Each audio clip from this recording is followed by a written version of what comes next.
Hello everyone. I was just reading my emails and I saw one of the comments of the viewers saying please post another video. Now I'm under no illusion that people must see my videos and can't live without them. But I did get another request and saying please what's the update. So that's like two people asking for it. So here I am creating another one. This one is going to be obviously on what I've been focusing on and looking at is the stock market at the moment is because the same way that the property market is absolutely overvalued at current prices or the prices that we know were sold last before this situation. So unlike the housing, stock market is cheaper, is let's say call it 30% cheaper than it was, and not all that long ago. So you think, hang on, I am the value investor. This is what I've been talking about. If you watch my videos, is that we were waiting for this pullback. A pullback happened, so it's like, okay, have you got the the guts to get into it now, or do you think it's going to go? Not that we were trying to pull, pick the bottom, but what if it pulls back another 20-30%? Then you're not going to feel good, but it's still better buying now than it was on top that we had at about 7,100 or so a few months ago. So it's definitely a better time to buy. Is it the perfect time to buy? There never is a perfect time. However, having done all the research, and by research I mean following other people's research, subscribing to certain newsletters, I think that the market's probably going to have another leg down. This is stock market before it comes back up. So I did stock up on some of the BBOZ and actually BBUS, which are the strong bear instruments, which go up when the market goes down. So I have shorted the market. I did well on doing the first shorting. This is the second one. Maybe I'm getting a little bit too overconfident. Hopefully it pays off. But in any case, it's not the life-saving that's in there. So market could have another leg down in short, probably another, what is it? Today's 13th of April 2020, so it's Easter Monday. So there could be a bottom somewhere in May. It's not just my opinion. I've chosen certain people to that I kind of just see. I want to see what they have to say, and then other people I actually have to stick to, or at least say to myself, look, you got to pick someone you're going to follow their advice. So I've picked that to be something I expect to happen is the market is going to pull back from here or around here down to sometime in May with some sort of a minimum, which would be let's call it a more ideal time to buy stocks, because currently they've just taken off a little bit too fast for my liking. It's the market's gone a little bit irrational, and if it's irrational, it just doesn't make sense. So yes, you could have made 10-15% on this. I think it's called a bear rally.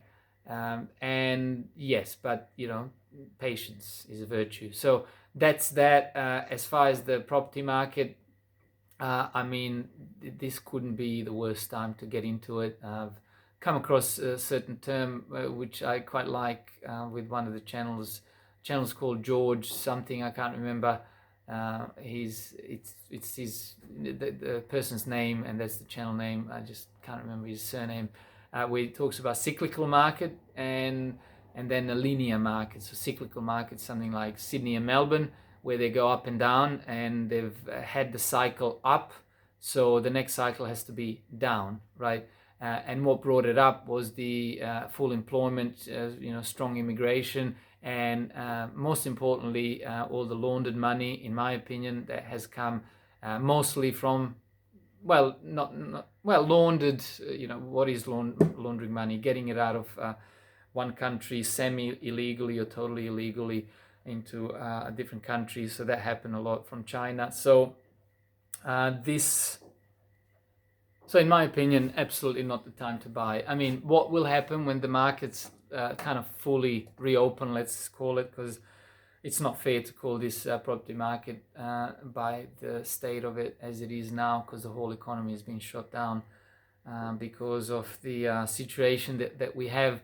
So there's no inspections or very few, and auctions clearance rates will actually for real not be as high as they used to be. So when it all gets back to normal, there'll be some pent-up demand where people had the cash, had the finance ready, and provided that they've actually kept their jobs, they will be ready to just go and buy. So there'll be maybe not a spike, but it'll appear that the property hasn't dropped when it reopens. When you start seeing clearance rates, just like the stock market has kind of exploded back up, and they said, we're back to normal, yet everything's shut. In any case, when that happens with the housing and the clearance rates are back to what they were before, everyone's going to say, property survived once again. But that won't be the case.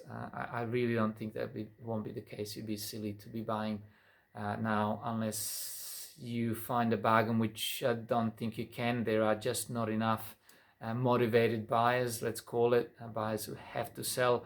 In a linear market, a market that's actually not gone like Sydney and Melbourne like that, in a linear market where it's actually gone more sideways, and obviously the trend is slightly up because there are people who have actually sold, retirees, or I know actually at least one person, my cousin, sold in Sydney really well and bought a couple in the country. So he would have been the one who's pushing these prices up, because he would have got a lot of money for his property in Sydney, and then he goes somewhere else, like say Goulburn. I'm not going to mention the name, but let's say Goulburn. That's a linear market where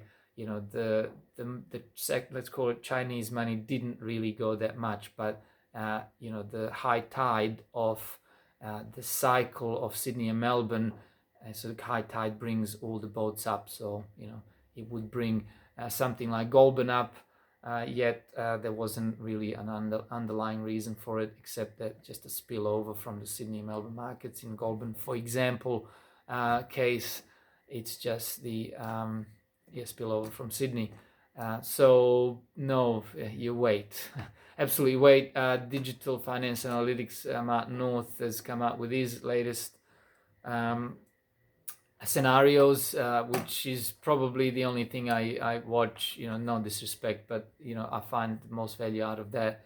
The Q&A, I think he does it once a month. He's thinking about doing it every couple of weeks, or even weekly would be good. But scenarios, he's got the highest probability at the property going down by 35 to 45%. I could be wrong, but I'm pretty sure that's his highest probability now.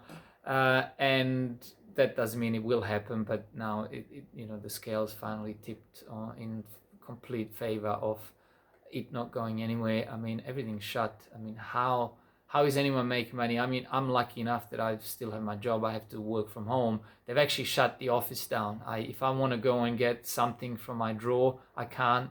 If I need to print something, which we never do, I couldn't. I just can't go into the office. They've shut it down. It's in Macquarie Park, and here I am in Neutral Bay at home, working from home 5 days a week, and it's actually not too bad. I never used to like working from home, but it turns out I do pretty good working from home. I enjoy it. So I take this whole situation, let's call it, with a brave face, because there's not very much you can do. You can stay safe, you can follow the law, you can follow the 6 allowed reasons to leave your home, and make sure every time you leave you have one of those reasons, and you can articulate those reasons to whoever would like to know, and then you're safe. And as long as you've kept your job, which is really not it's out of your hands and influence, unfortunately, then you're doing well. As far as the actual problem, I still don't know anyone who has it, let alone anyone who's lost life over it, but that's another story. There are many other channels that go into that. Mainstream, we know what they're telling us. So just do your own research. You know, at the end of the day, you never want to get sick, no matter what the illness is. So, you know, drink plenty of water, exercise. You're still allowed to exercise. So I'm just about to go for a jog. So look forward to that, and look forward to catching up with everyone soon.